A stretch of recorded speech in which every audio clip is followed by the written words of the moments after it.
Sorry I'm late. So I had kid issues, and it's been kind of an interesting day. I actually went out and I had to shop for Easter basket shit, um, and what is basically now like a third world country. And I also had to go to the grocery store, which is also fun. And now they've got these things where you're supposed to only go like one way down each aisle, and I don't pay attention to that shit. But I went down the wrong way, I guess, and some old guy with like a big fucking mask on and everything, and he goes, "Oh, do they put you in jail if you go the wrong direction?" And I realized that I was going the wrong direction, and I said, nobody said anything, and I didn't see anything on the floor. And he's like, "Oh, man, well, we got to keep with the rules." And I said, "Yeah, whatever." And then I just like went on, and I thought, how fucking rude. But anyways, that was my day. They did have ground beef though, blessed be. So praise be the fruit. They had ground beef today. So now I'm simmering spaghetti sauce as well. So welcome to my belated live quarantine cocktails from Cocktails with Heather. And today we are exploring one of my favorite things to explore.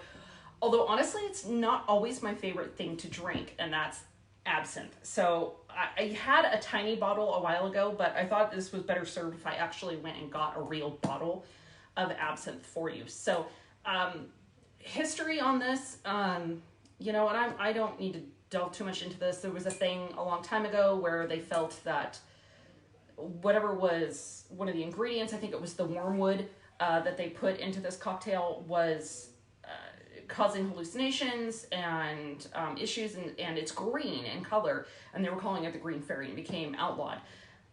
That is no longer the issue. I think either they removed whatever the psychedelic thing was in it, or they found that that was a bunch of fucking horse shit, kind of like, if you had a cough, you needed a good bleeding. So that is not what the case is, but I will show you. I don't know if you can see the color. I poured just a smidge. It's like this really awesome chartreuse color.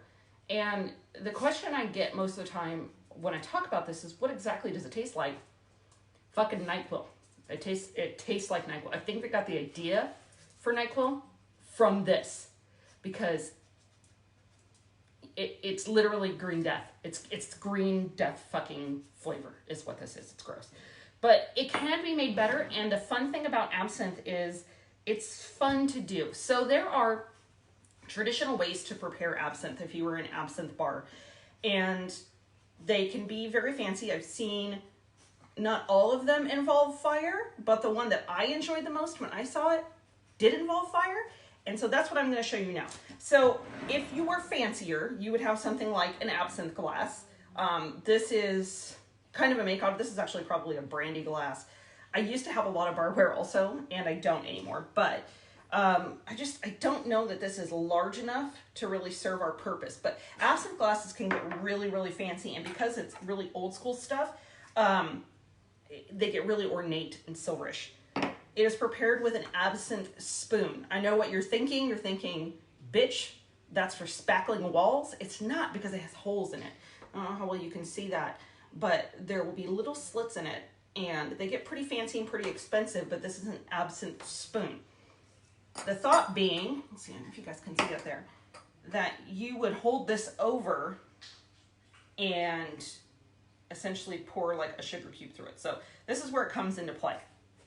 I will show you something around this though. Let's just say you don't have a fancy ass absinthe glass. Look, it's one of those fancy little rocks juice glasses. Again, look, use a spoon over that. Here's what I've done when I haven't had an absinthe spoon before. A fork. Works just as good. You can use a fork too. So I know it's weird not to see me with any ice. However, that is not this show. I usually add ice to this drink later, because you guys by now know me and my ice. However, you don't have to. You can just drink it fucking warm if you want. So I noticed I got this weird hair thing going on. So you guys today, not a stitch of makeup on today. Not at all. You guys don't get any. You get a hat. That's what my day was like. Okay, so I'm doing the rocks glass just because I'm afraid that we're going to basically, run out of room in the other one, and that scares me. So the first thing we're going to do is we're going to take our absinthe spooner, in this case. Well, you can use a fork, but I'll use the absinthe spoon because that's pretty dope. And it came with the absinthe, which is pretty neat. So it was a really sweet-ass, box, and it had the absinthe spoon, and I don't even remember the last time I had an absinthe spoon. So there we go. So you got a cube of sugar right there. So this is the traditional, quote unquote, allegedly, preparation of the absinthe. So here we go. So it's supposed to be 2 ounces of absinthe. And here's the key. Now you can do 1 in the hole and 1 over, but you want to pour it over the sugar. So what it'll start to do is it's going to completely soak that sugar cube. It'll start dissolving it, and you'll see why else in a moment. So here's 2 ounces of absinthe, approximately, green as fuck. We'll see if this works. It hasn't moved past.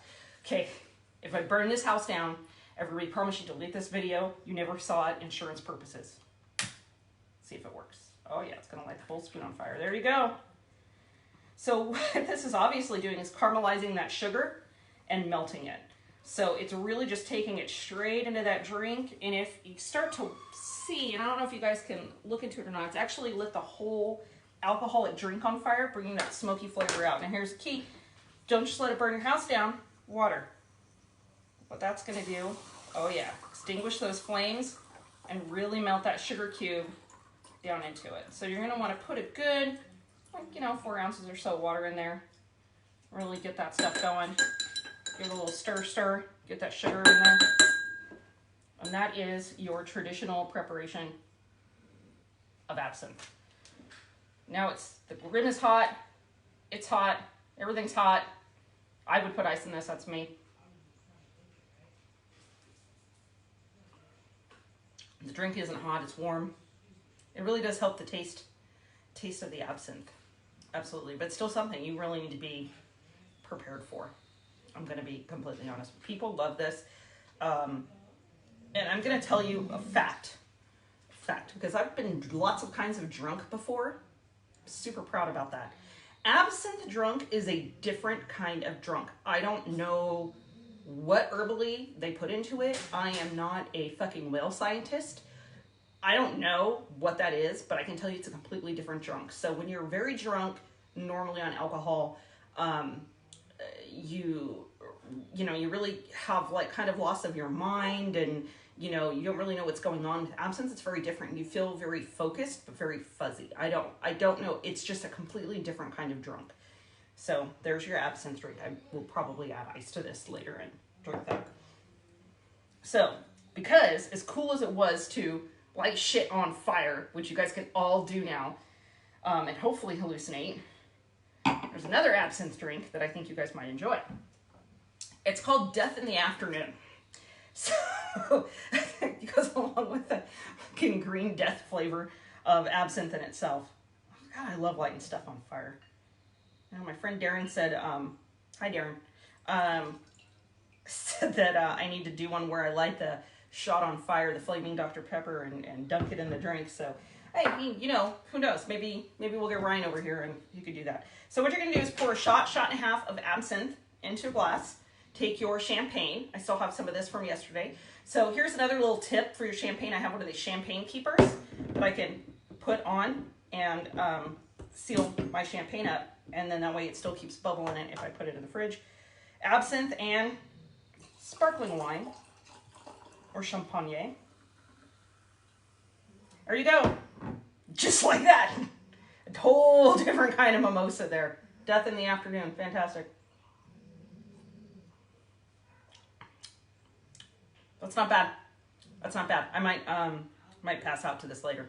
So if anybody's actually hoping that they see a rabbit in their yard, that it's leaving them eggs, I would suggest you go ahead and get your absinthe out. Prepare for that nice licoricey flavor that comes with it. Get yourself a sugar cube and a fork if you're crazy. Oh, by the way, I do have my new shirt on. It's keeping it green, like the absinthe. And if not, just take some of your sparkly from before and make yourself a little Death in the Afternoon, because let's just face it, this is probably a lot better than dealing with quarantine at this point. That's nice. All right, well, you guys, tomorrow, I will not be doing anything tomorrow. I will probably be busy baking and cooking, to be completely honest with you. Plus, it's the Lord's Day. It's Zombie Jesus' birthday. So we're going to celebrate the day, I guess, that Jesus came crawling out of a rock, half dead. Or if you're a little bit more like me, you're going to be instead celebrating spring and realizing that the bunny and the eggs were all fertility symbols. So cheers to you guys for another day in quarantine. It's Saturday, tomorrow's Sunday, it's Easter, and I'm going to be diving right in it with homeschooling again on Monday. Fuck yes. Have a great day.